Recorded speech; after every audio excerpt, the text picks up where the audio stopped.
Assalamualaikum warahmatullahi wabarakatuh, Bapak Ibu. Waalaikumsalam. Waalaikumsalam warahmatullahi Warahmatullahi wabarakatuh. wabarakatuh. Selamat malam, apa kabar hari ini? Alhamdulillah luar biasa.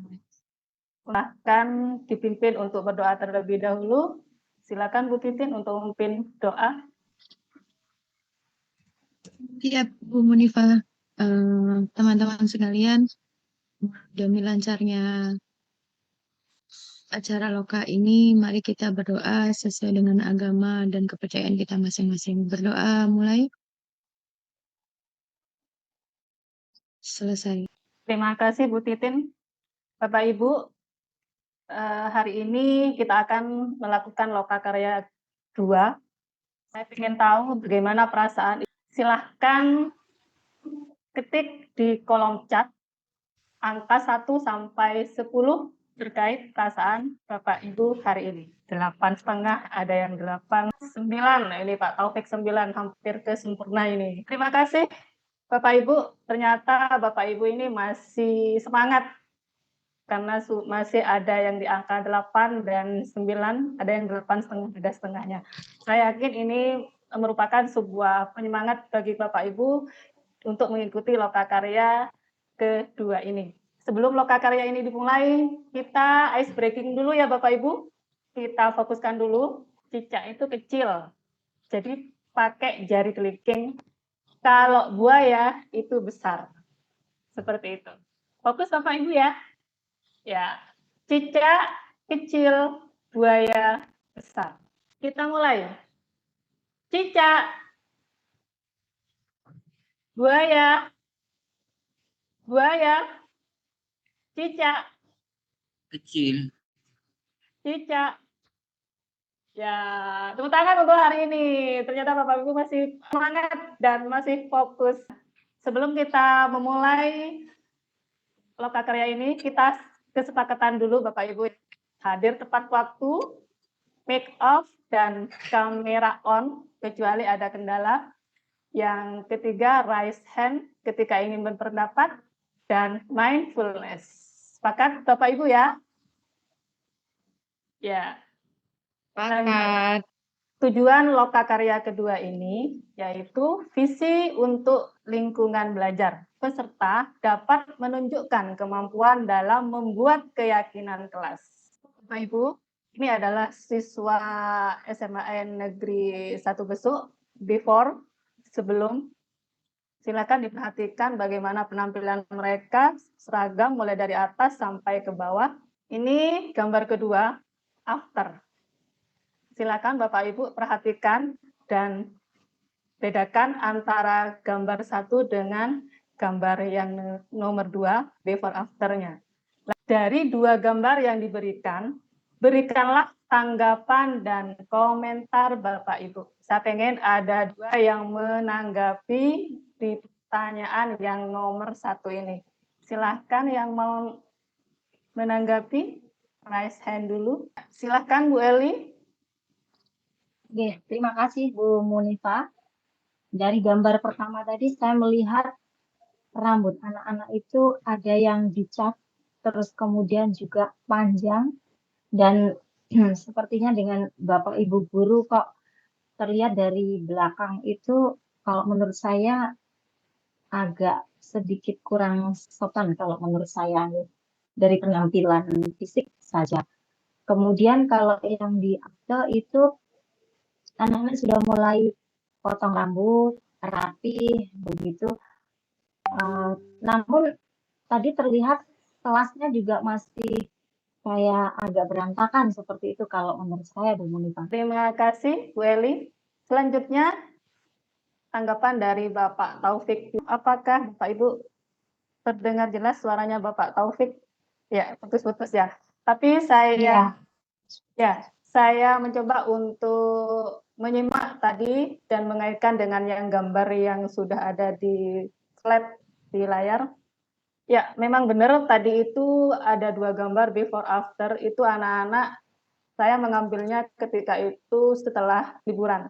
Jadi anak-anak setelah liburan itu mereka kembali melanggar terhadap kesepakatan kelas yang sudah mereka buat. Akhirnya Bapak Ibu guru di situ mengingatkan kembali terkait dengan keyakinan kelas yang sudah mereka buat. Akhirnya before afternya anak-anak di situ setelah diingatkan kembali yang terjadi, mereka tahu akan konsekuensinya. Akhirnya tanpa diingatkan kembali, keesokan harinya mereka sudah tertata rapi mulai dari atas sampai ke bawah, ya. Kostumnya sudah tertata rapi. Seperti itu, Bapak Ibu. Pertanyaan yang nomor 2, kira-kira terjadi proses apa dari before ke after tadi? Ada satu Bapak Ibu yang bisa menjelaskan tentang di pertanyaan yang nomor 2 ini? Saya minta satu saja. Silahkan Pak Jun. Berarti yang sebelumnya itu anak-anak banyak yang perilaku yang kurang sopan, baik dari pakaian maupun dari rambut.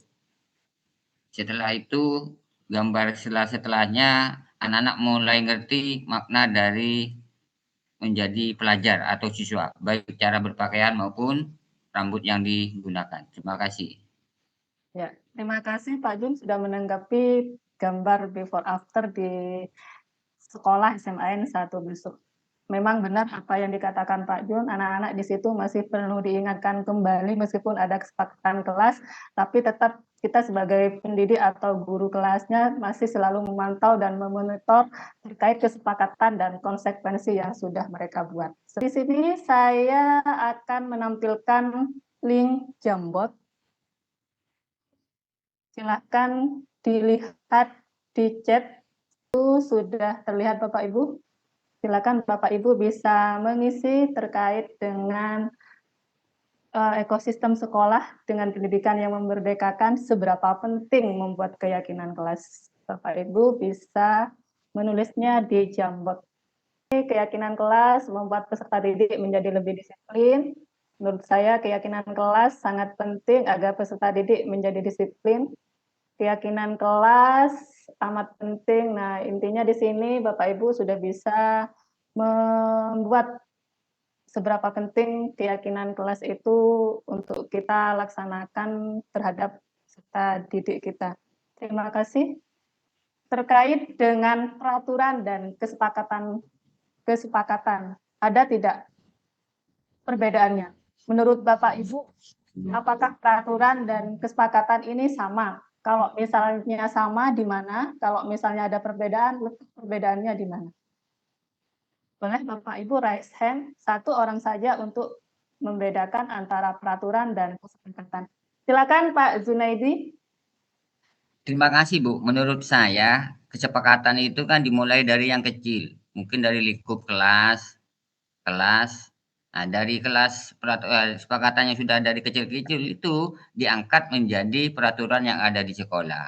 Nah, itu menurut saya. Intinya kesepakatan itu dimulai dari yang kecil-kecil, digabung-gabung menjadi peraturan sekolah. Mungkin menurut saya begitu, Bu. Terima kasih. Ya, terima kasih Pak Zunaidi yang sudah menanggapi. Mungkin pendapat Bapak Ibu yang lain terkait peraturan dan kesepakatan. Boleh menentukan. Ya, Titin, silakan Bu. Kalau menurut saya, terima kasih Bu Munifa. Kalau menurut saya, peraturan itu dibuat, artinya sudah terima jadi oleh stakeholder yang berkepentingan. Misalnya kalau untuk di sekolah sudah dibuat oleh kesiswaan dan lain sebagainya yang sifatnya itu sudah turun-temurun dari sekian.